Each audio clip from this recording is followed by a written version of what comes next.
ใส่หลายเสียบหลายมันเขาคุกใช่ไหมคุกใช่ไหมแซ่บ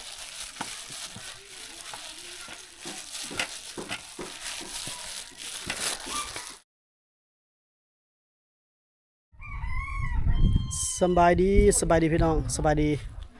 FC ปะลุงอาทั้งภายในและต่างประเทศเด้อพ่อๆกับบจอยเส้นเก่าเส้นเคยพี่น้องมื้อนี้เข้ามาทางบ้านน้องคลองคือเก่าพี่น้องมื้อนี้มากินต้มไก่สาวผู้ไทยวะต้มไก่ให้กินแล้วพอน้ำข้องไปซื้อเนาะเอ้าอยู่พุ่นเด้อแล้วไม่ได้กินเนาะพอน้ำข้องไปอยู่ซ้ำตัดหลังคาแล้วบ่ไก่สิแล้วเลยเนาะไม่เฮาเป็นไรไม่พ่ออยู่บ่ไม่เส้นนะมืดแล้วบ่ไม่อยู่ถึงเรืออยู่บ่เรือมาเฮ็ดใส่ฟ้าอยู่บ่เรือบ่นี่เห็นไหมชินเจ้าว่าพ่อเนาะพ่อบ่พ่อก็ได้หนึ่งเนาะ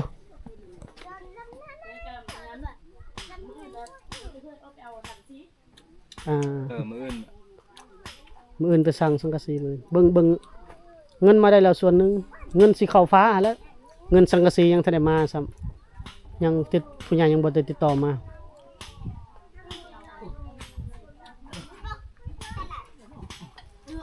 อันนี้ตอกแล้วบ่ตอกแล้วเรียบร้อยแล้วเนาะโอ้บ่ได้กบเนาะก็ได้กบสวยงามเลยแล้วเนี่ย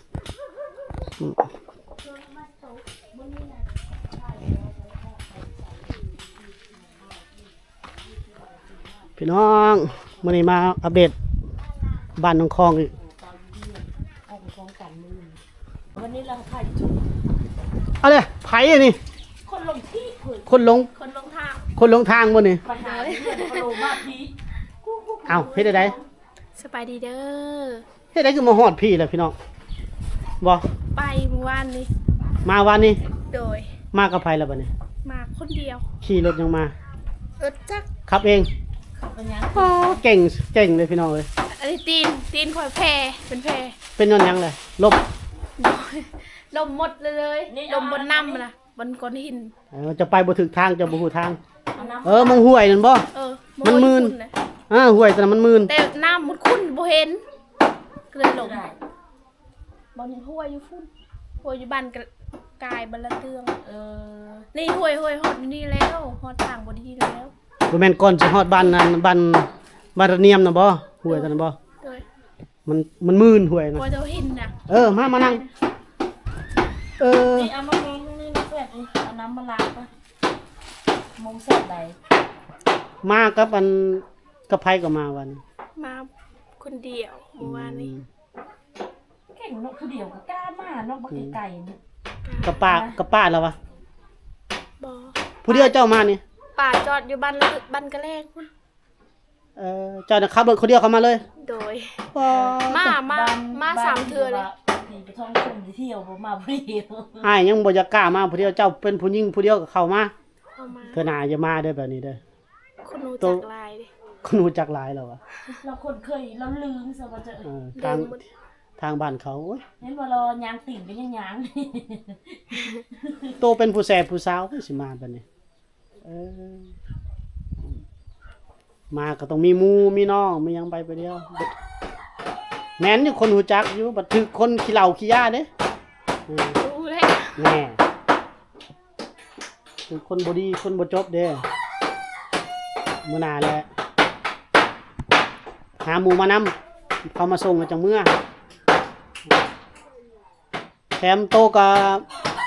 เป็นอินฟูแล้วไปใส่มาใส่พัด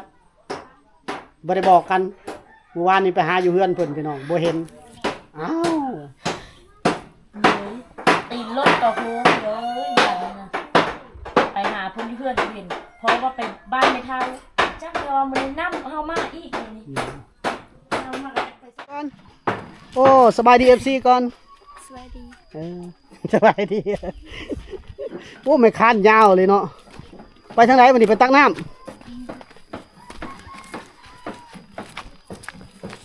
พี่น้องตามน้องคลองเพิ่นไปตักน้ำก่อน มื้อนี้น้องใจมาแล้วว่าสิพาน้องเพิ่นเข้ามาบัดเฮาเห็นเส้นทางบัดอีต้นแล้วพี่น้องบ่อยากให้เรามาลำบากนำนะเพราะว่าเฮาก็มาหาเวียกหางานเฮาหาเงินเฮาเนาะเฮาบ่อยากให้มาน้ำน้องใจนะปรากฏว่าเรามาเอง เราเข้ามาเองอีกโอ้ก็เลยเว้ากับสาวผู้ไทยว่าเขาซ้ำนี่เขาบ่ย่านดอกความลำบากซ้ำนี่เขาสิ้นแล้วเนาะเขาเคยมาเด้คือน้องใจเพิ่นมาผู้เดียวก็มาโอ้เป็นห่วงนะพี่น้องมาบัดนี้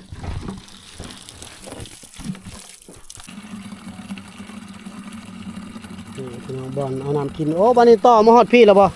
น้องคองเอามาจะพูดแล้วบ่บัดนี้พี่น้องภูมิปัญญาชาวบ้านเพิ่นโอ้พี่น้องต่อมาแต่ผู้ละภูเขาลูกนั่นแหละโอ้บัดนี้ฮอดพี่เลยได้น้ำลายแล้วฮอดพี่เนาะอ้าวผมมีเสียงตอบรับนี่น้ำกินน้ำมีเย็นอยู่บ่น้องคองเย็นบ่โอ้ได้ยินเสียงเลยวิธีชนเผ่าพี่น้อง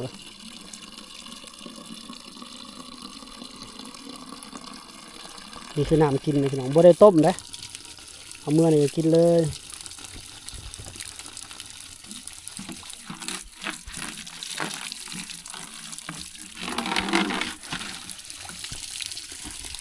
น้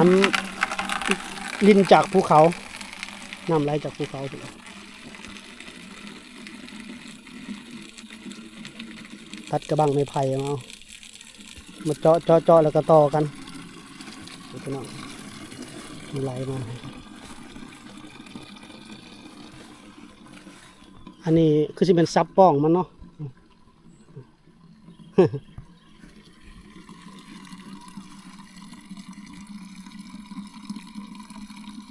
เอาหนังกินเมื่อ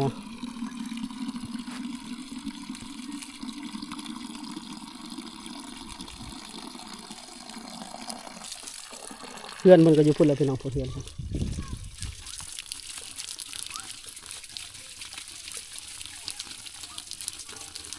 แล้วก็ปะไหลตลอดเดี๋ยวนี้เลยได้พี่น้องเว้ย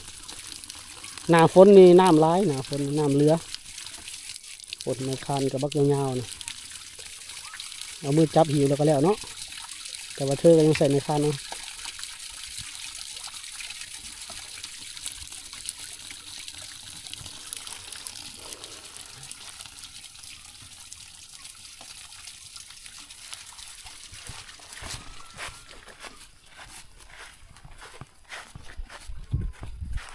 หาพอเดือนเลยพี่น้องเ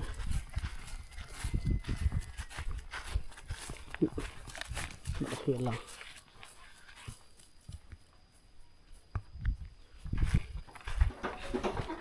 น้องคองเราย้านไอจอยย้านว่าเราบ่เคยเห็นคนลาวเด้ก็เลยย้านแต่ว่าได้ยินรถไอจอยล่ะโตสั่น เหตุผลที่น้องคองอันบ่ปากบ่อ้อบ่จังเนาะเลยย้านแล้วว่าฮู้หมดไอจอยเว้าแต่ยังเว้าดังจอยบ่เป็นเลยว่ะอันได้ยินเสียงรถก็สั่นแล้วก็โตก็โดยยังทันได้เห็นบ่าวจ้อยซ้ำพี่น้องได้ยินแต่ว่าโอ้คอยได้ยินรถไอจอยเลยสั่นเลยตลกจริงๆเลยมื้อนั้นไล่ตามเราแล้วสิบ่สั่นมันบ่ก็โตเราแม่ละมือเห็นเราตะบิดนะเนาะมื้อเห็นเราครั้งแรกบ่าวจ้อยแล่นไล่น้ำก้นเราว้ายอันนี้เห็นกันดุๆเรายังว่าสั่นหมดกระโตเราน้องคองจนสั่นหมดว่าเห็นบ่าวจ้อยบ่ติแล้วระเบาะเข้ากล้องครั้งแรกเนาะจะอยู่เท่านั้นล่ะอยู่ทางปิ่นน่ะแสงมันบ่อยากได้เราจะตักน้ำอ๋อตักน้ำใส่ตักน้ำอยู่ห้วยนะบ่เอาให้ร้านเราตักน้ำนะฮะเอาให้ร้านเราตักน้ำจะมาทายแล้วเราสิไปตักน้ำเราจะตักน้ำใส่หลายเสียบหลายมันนะคุกใช่ไหมคุกใช่ไหมได้เหมือนกี่ป้ายไหนเหมือนอาทิตย์คิดภาษากันนี่จักหน่อยอันนั้นเด้อจักหน่อยฮ้อนเด้ว่าเพชรเล่าน่ะหยาบแล้วคือบ่ตากแดดกันเนาะมะเพชรเขาบ่ตากแดดแล้วก็มะเพชรบ่คั่วมะเพชรอันมาแต่มื้อเลยมะข้องเพชรอันนั้นข้องเฮ็ด นะ จะต้อง เห็นนะโป่งเฮ็ด ทอง เฮ็ดหยังล่ะ ขุดหุ่งนี่แหละมันเป็นหมู่น้ำใจเนาะเนาะ ไว้เฮามากินตำหุง2 คนแต่ เว้าเป็นเคี้ยวๆเลยเนาะมันจะเนาะเอามากินตำบักหุ่ง ของ เข้ามานี่เฮ็ดคือยาน นี่ เดียว เอามากันเลย ว่ามันเย็กยื่นเข้ามา นั่งแบบสบาย ก่อนเลย ยับเข้ามาพี่ยับเข้ามาใกล้ๆนะ เอา ได้ แต่ว่า นี่ขุดได้นี่ เอาน้ำก้อน เอาสิขุดให้เบิ่ง นี่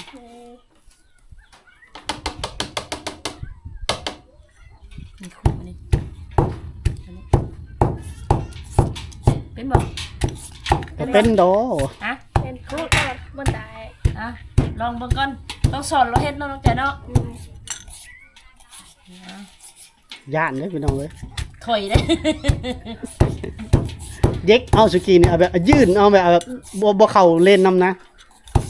เวียเข้าอ่ะ อืม ย่างนี่เอื่อยเองเอาแล้วตัดนั่นเชียว ตั้งใจจะมาล้างข้าวปุ้นเด้อ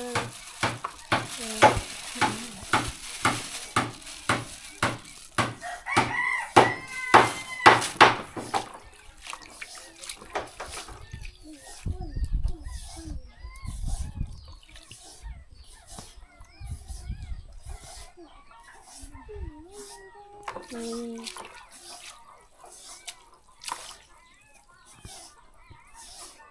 ที่ไปค้าขายกระปุ้นนี่เนาะมันจะ บ่เว้าหยังเลย ปิ่นเอาพี่นะบ่ยังปิ่นข้างใส่เลยปิ่นหันมาพี่นะหมุนมาพี่นะอืมยังบ่เป็นงานหลายยัง ได้ครับ ยังโดน ได้สอน ยังโด ได้ น คืออ่ะรักสนี่เลยนะเขาจะกินกับเอา เป็นกลับบ่ เขาจะต่ำตัวเฮ็ดแบบบ่เฮ็ดคือแบบมันยังล่ำอยู่นะแล้วเขาจะกินกับเอา บ่แซ่บเนาะให้เป็นนั่นเนาะ อืม นี่เราล้างแล้วเราก็ใส่จานแล้วเราท่าของจัดมะฮุงก่อนนาชีปรุง น้องคล้องยิ้มเขากล้องอายได้ได้เออ นิ่มเด้อนี่แล้วเราจะจับเอากระปุนนี่แกมบุยผักแกมเอาแกมกระปุนพอนะกินได้แท้ มาบ้านไม่เท่าเอากินแซ่บเนาะ มันที่บ้านค่อยนี่เอาปะนี่ก่อนแล้วเราสิมาจัดปัดบางหน้าเอาอีกงานแท้ล้างมีดก่อน น้ำเด้อมะนาวเด้อมะนาวมาเล่นน้ำมาเลย ใส่ซองด้วยเลยบ่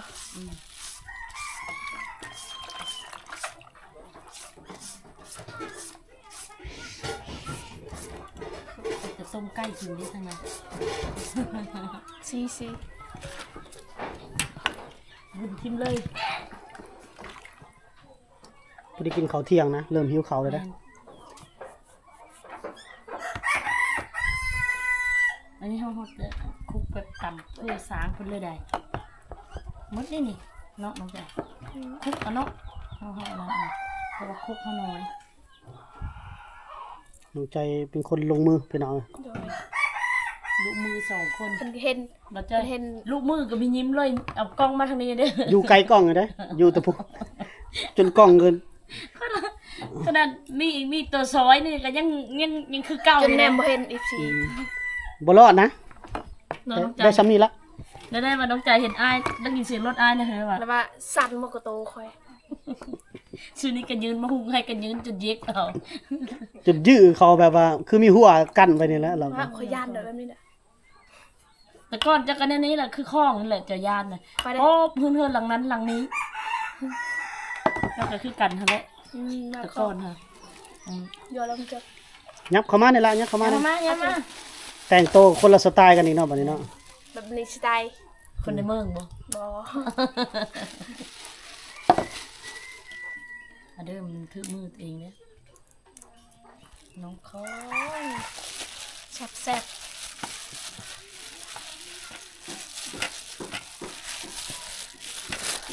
ของเราไม่เคยกินตำกระปุนแต่ว่าค่อยเขาว่าค่อยกลับเคยกินเลยกับตำกระปุน แล้วเราจะกินบ่เนาะเราจะกินตำข้าวปุ้นบ่หมดแล้วบางนาวเฮา ยัง ตำให้คล่องเองหั่นแหละยันเพิ่นว่า เป็นได้ แซ่บแซ่บบ่ จาง เอาจางเลย จางเกลือ เกอยังบ่ใช้บ่ได้ใส่เลยเกอ อืม แท้เลย อืม กระใส กระจาง เอาคิดว่าเค็ม ใส่ปลาแดกเราบ่อยากใส่เกลือนะ เกลือ เอารสอายเพิ่นพูกินส้มเนี่ย ส้มบ่เลย ครับมันเป็นหยังล่ะพวกปิ้งนี่เฮาก็บ่ได้ซื้อมาเลยบ่เนี่ยโหดหลาย ชื่อปิงมันกิน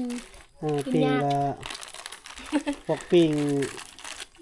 กุ้งปิ้งไก่สินองสินแห้งอะนะ มากินใกล้น้องข้าว แต่ แต่ลุ้มเดียวตำข้าวปุ้นให้น้องข้าวนะมาเราจะโชว์ฝีมือนี่ เผาเกลือนี่โอเคว่ะ คักเลย อืม มาเด้อมากินข้าวกับน้องใจกับน้องคอง น้องข้าวนิ้มนะน้องข้าว โดยผู้ไทยคนสวยของเฮา อาหารก็แบ มา บ เด้ออาหารกับแบบนี้แหละอยู่ธรรมชาติ กินธรรมชาติอยู่ธรรม น้อ ชาง ติ คองกินกระปุ่นตำกระปุ่นครั้งแรกเลยพี่น้อง มุดเดี๋ยวอยู่ เอามามา เดี๋ยวเข้ามา เอาไปให้มันเนาะยันเอา คนไปแห้งย่านบ่จอยไปแห้งเว้าดังซำเนาะ นั่นแหละหลอดจังยานถูกน้องใจว่าน้องจนสั้นเหรอ เออ กินกินกินกินมาเด้อมาเด้อผู้ใดมาก้อนก็ได้กินก้อน เอาเข่าเราถึงอยู่บ่น้องคองพุ่น กินบ่ครับ น้องคองว่ากินนั่นครั้งแรกเพิ่นว่า ขปุ่นครั้งแรก จะบอก บ่เคยกินบ่ตำกระปุ่นเนี่ย บ่เคยกินเนาะเราบ่เคยกิน อืม เราว่ากินได้ขปุ่นเหรอวะ แต่ตำบ่เคยกินเนาะ ตำแบบตำมีเครื่องครบแต่ตำขปุ่นแทนเราบ่เคยกิน มื้อนี้มาตำน้องใจเพิ่นมาต ชูเรากิน ำตำขนมจีน ขนม ตำกระปุ่นเนาะ กับตำมักละกอ ตำบักหุ่ง ตำ สู่น้องคองกินพี่น้อง โดย น้องคองเราบ่เคยกินจักเทื่อพี่น้องอันกินนั่นตำขนมจีนนี่นะมันเป็นไดเพิ่นว่านี่ครั้งแรกเล่าได้อพี่น้อง เอามือเลยนี่มาเนี่ย เอามือเลย แอมบ่แซ่บบ่นี่แหละตำกิโลดกระปุ่น ต นี่ อนเช้านี่ก็ตำแต่ใส่น้ำไม่ส้ม โอ้ กระเทียมแล้วก็มักเผ็ด อืม ซองหน่วยบักใหญ่ฝุ่นหมด บักหุ่งนะ โดย โอ้กินหลายดิซะเนาะแต่ว่าเขาตำกระปุ่นนี่น้องเราบ่เคยกินจักเทื่อพี่น้องเราเว้ากับน้องใจไว้ในใดเด้กินตำมื้อนี้ ครั้งแรกแล้วบอก รสชาติเป็นไง แต่ว่า พี่น้อง ค่อยตำกระปุนนี่ค่อยบ่เคยกินเลยหรอวะบ่เคยกินจักเทื่อแต่ตำมะฮงกินน่ะซื้อเขาตำอยู่ดอง นี่เพิ่นกินครั้งแรกพี่น้องขนาดตำขนมจีนยังบ่เคยกินเนาะบัดเวลาเว้าคลิปนำบ่จอยจักสิได้เนาะ แม่นข้าพเจ้าไปกินเฟอเพื่อจะนี่ไม่ถูกเป็นอยู่บ่หั่นแหละ น้องใจ แดนเฟอร์เราบ่เคยกิน ยังบ่เคยกินเลยเฟย กินแต่หมี่เรากิน อืม เฟอร์เราบ่เคยกิน โอ้ยมีเงินได้เนาะพาเอาไปกินซะเนาะ ให้น้องใจแล้วพาไป โอ้แต่ก่อนเขาว่าเขามานี่แหละเขาว่าแซ่บได้กินชินดาบแล้วว่านั่นไหนชินดาดดาดด้วยใช่ หัวจะเนาะเอ้ยก่อน แล้วว่าดาดด้วยใช่ มื้อหน้าเอาไปเฮือนจะเด้อจะพาไปกินเด้อมากินเฮือนเจ้าเอาแล้วไปพุ่นพาไปชินดาดบ่เนาะบ่ต้อยมันจะเจอเฮาจะเฮ็ดจะชวนกินกับน้องใจแล้ว เงินเดือนออกแล้วเหรอ เดี๋ยววันที่ ไผเอาไปส่งแล้วเนาะ นั่นแหละปัญหาคือตัวนั้นแหละเอาเขาออกนี่แหละปัญหาคือพาเขาออกเขานั่นแหละ บ่ให้ละอายเราไปส่ง อืม แม่นให้เราไปกินน้ำ กินเสสวนบ่ แม่น เสียส่วน น้องใจเพิ่นจะกินเสสวนเงินเดือนน้องใจออกก่อนพี่น้องฮะซ้ำนี้แล้วพี่น้องกินก่อนวันที่25 26นี่ออกละเงินเดือนน้องใจ สลองจะละฮักอันนั้น หักค่าเสื้อผ้าเบิด แม่น มื้อนี้ก็สุด2สุดแล้วมื้อนี้กันมา นี่ มา เข้ามานี่เอ้ยเจะซื้อเครื่องให้ได้อนี่นะ มีได้ ในกระเป๋าพุ่น กินเด้อนี่สูตรกินรสนี่ ซื้อเสื้อให้แล้วไปทิมไปปะอยู่เฮือนผู้อื่นอีกพี่น้อง แม่นเสิดาย ไปปะอยู่เฮือนน้องลำพุ่นไปเอามาคืนเด้อ คอยลืม อืม แซ่บเลยนี่แหละไปไทย บักม่วงกินกับข้าวกับม่วงโต้นเฮ้ย